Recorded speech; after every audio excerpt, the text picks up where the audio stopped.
MP board के class 12 के विद्यार्थियों, देखिए इस वीडियो में केमिस्ट्री के प्रॉपर तरीके से मैं आप सभी को प्रश्न पत्र बताने जा रही हूँ। आज आप जो पेपर देख आए हैं बायोलॉजी का, देखिए प्रॉपर वही आया है जो आपको हमने बताया था। ठीक है, तो आप सभी को केमिस्ट्री के पेपर में भी वही प्रश्न पत्र इसका प्रोवाइड करवाएंगे जो प्रॉपर आपकी परीक्षा में आएगा। ठीक है, तो चलिए वीडियो को हम शुरू करते हैं। तो देखिए पहला प्रश्न है हमारा यहाँ पे कि सेल स्थिरांक है, तो सेल स्थिरांक है आपका, इसका आंसर L/L। ठीक है, ए। दूसरा है रेसिंग विधि निम्न में से किसके निर्माण में प्रयुक्त होती है, तो इसका आंसर रहेगा आपका क्लोरोबेंजीन। तीसरा है अर्हीनियम समीकरण है, तो इसका आंसर है आपका Ke। ठीक है, Ke गर्म माइनस गर्म A/RT। चौथा है रासायनिक अभिक्रिया की दर कहलाती है, तो रासायनिक अभिक्रिया की दर आपके सक्रिय द्रव्यमान कहलाती है। इसके बाद में पांचवा देखिए इसमें आयरन की ऑक्सीकरण संख्या होगी। ठीक है, समीकरण यहाँ पे दिया है, इसमें आयरन की ऑक्सीकरण संख्या होगी आपकी 2। छठा है एल्कोहल सोडियम से क्रिया करके बनाता है, तो इसका आंसर रहेगा आपका RON है। ठीक है, ये इसके नीचे इंग्लिश मीडियम वालों के लिए है, तो यहाँ पर मैं आपके टिक मार्क कर देती हूँ। आपको अच्छे से इनको कंप्लीट कर लेना है।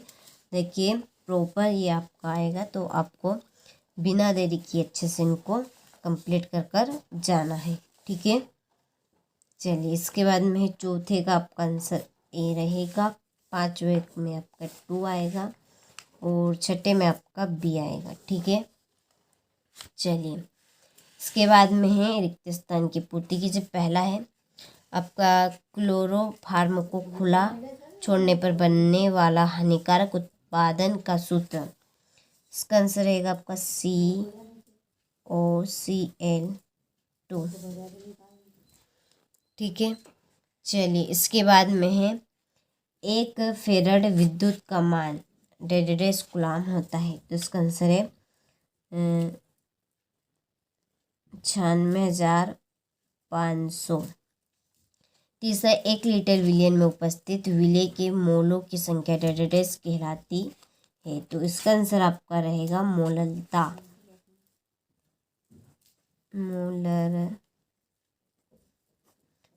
चौथा है लोहे पर जंगला 1.5 का उदाहरण है, तो विद्युत रासायनिक सेल, इसमें आएगा आपको विद्युत रासायनिक सेल। ठीक है, चलिए इसके बाद में है अभिक्रिया की दर अभिकारक के सांद्रण के 1.5 होती है, समानुपाती।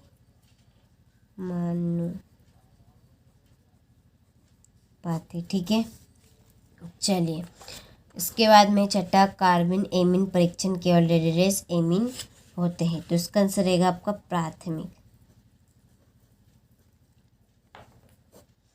चलिए तो स्क्रीनशॉट आप ले लीजिए, प्रॉपर तरीके से देखिए आपको कंप्लीट करना है, क्योंकि प्रॉपर आपका यही प्रश्न पत्र आएगा जैसे कि आपका बायोलॉजी का आया था।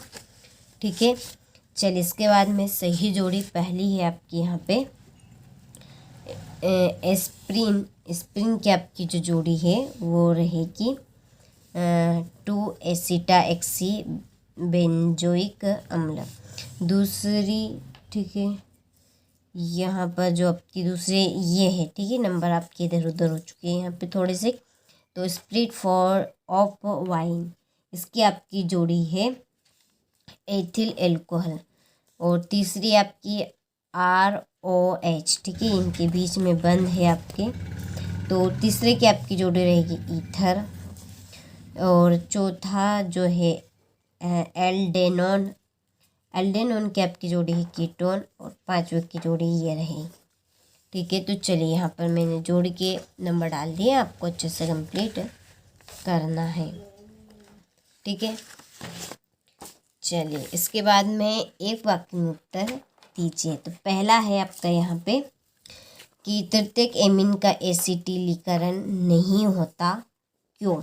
तो क्योंकि सक्रिय H2 नहीं होता इसमें। ठीक है, सक्रिय H2 नहीं होता है। ठीक है, दूसरा है बेंजीन डाइएजोनियम क्लोराइड का सूत्र लिखिए। तो इसका आंसर आपका C6H5 और N2 फिर Cl। ठीक है, चलिए तीसरा है अर्हीनियम समीकरण लिखिए। तो इसका आंसर है आपका K=AE। इसमें घात है आपकी माइनस गर्म, इसमें का गर्म EA/RT। ठीक है, एंटी फ्रीज यौगिक का एक उदाहरण दीजिए। तो इसका आंसर एथिलीन। चलिए पांचवा लूनर कास्टिक किसे कहते हैं? तो इसका आंसर है AgNO3 को। ठीक है, चलिए तो स्क्रीनशॉट आपको ले लेना है। फिर है पांचवा प्रश्न, अंडे को उबालने से प्रोटीन विकृत हो जाती है। तो ये आपका सत्य है। दूसरा हीमोग्लोबिन आयरन का संकर यौगिक है। यह आपका सत्य है। मोलरता पर ताप का प्रभाव पड़ता है। यह आपका सत्य है। अभिक्रिया की कोटि सैद्धांतिक पद है। यह आपका असत्य है। ठीक है, व्यंजक चूर्ण तथा एसीटोन की क्रिया से क्लोरोबेंजीन बनता है। यह आपका असत्य और छठा आपका सत्य रहेगा। ठीक है, चलिए तो स्क्रीनशॉट आप ले लीजिए यहाँ से। ठीक है, यहाँ से इंग्लिश मीडियम वाला आप ले लीजिए। चलिए इसके बाद में है क्वेश्चन नंबर छठा। ठीक है, छठा है यहाँ पर हमारा वन टॉप समीकरण को निर्धारित करने वाला सूत्र लिखिए। फिर गैल्वेनीकरण क्या है समझाइए। छम्मन एकाणुक अभिक्रिया को उदाहरण सहित समझाइए। लिगेंड से आप क्या समझते उदाहरण देकर समझाइए। ठीक है, चलिए यहाँ पे बताना है IUPAC नियमों का उपयोग करते हुए निम्न के सूत्र लिखिए। टेट्रा हाइड्रो ऑक्सोजेनेकेट। ठीक है, यहाँ से फेहलिंग अभिक्रिया को समीकरण सहित समझाइए। सीमेंट अभिक्रिया को समझाइए। चलिए इसके बाद में है अगला प्रश्न, प्रॉपर तरीके से आपको कंप्लीट करना है। चलिए मोलरता और मोललता में अंतर स्पष्ट कीजिए। अभिक्रिया की दर तथा दर स्थिरांक में अंतर दीजिए।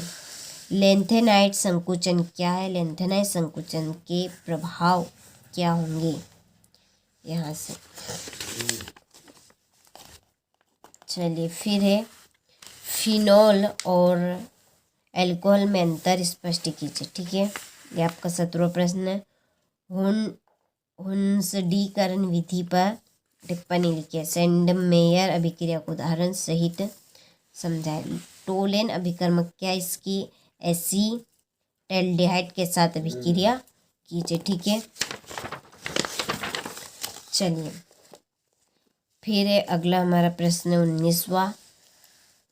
इसके बाद में विद्युत रासायनिक सेल तथा विद्युत अपघटनी सेल में अंतर बताइए। ठीक है, चलिए तो ये मैंने प्रॉपर तरीके से आपको बता दिया है। तो आप सभी को अच्छे से इसको कंप्लीट कर लेना है। ठीक है,